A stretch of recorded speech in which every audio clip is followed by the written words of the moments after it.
चला मित्रांनो, या व्हिडिओमधला हा शेवटचा प्रश्न घेऊया आणि सोपा प्रश्न आहे, काय अवघड नाही. पहिली संख्या दुसरीच्या दुप्पट आणि तिसरीच्या तिप्पट आहे. चला, तीन संख्या आहेत, एक्स, वाय आणि झेड आहे.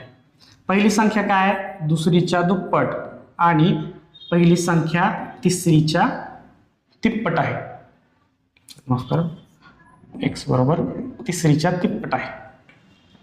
तिन्ही संख्याची सरासरी 44 आहे. 44 सरासरी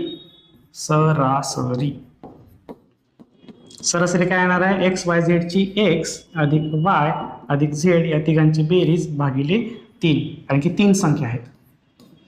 सरासरी किती आली? 44. हे 3 मी इकडे घेतो. 44 गुणिले 3, 3 चोक 12, हातचा आला 1, 3 चोक 12 आणि 13, 132 आलं. आता मला काय करायचं आहे? पहिली संख्या काढा. मला एक्स काढायचं, बरोबर. एक्स काढायचं म्हणल्यावर मी एक्स आहे तसं लिहितो बघा. आता सगळं एक्स मध्ये आणू, वाय सुद्धा एक्स मध्ये आणू, झेड सुद्धा एक्स मध्ये आणू.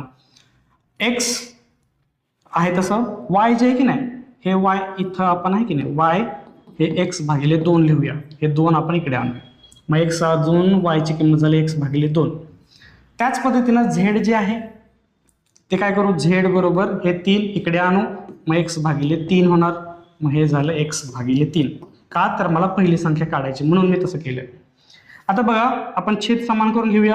छेद समान करायला काय लागेल? 6 लागेल. बेत्रिक 6. याला 6 ने भाग देऊया, 6 ने गुणूया. याला 6 होण्यासाठी 3 ने गुणावं लागेल, वरती 3 ने गुणावं लागेल. ह्याला 6 होण्यासाठी 2 ने गुणावं लागेल, वरती 2 ने गुणावं लागेल. मग काय झालं? 6x 3x अधिक 2x छेद आला 6 आणि 132. आता बघा, 6 इकडे नेऊया. इकडे लिहू का? 132 गुणिले 6 बरोबर 6 आणि 3 9 2 11x. हे एक्स आहे तसं ठेवू, 11 इकडे आणू, म्हणजे एक्स बरोबर झालं 132 गुणिले 6 भागिले 11. 11 के 11, 11 के 11, 11 दोन्ही 22.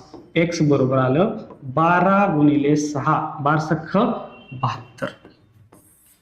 72 ऑप्शन क्रमांक 1 हे आपलं उत्तर आहे. 72.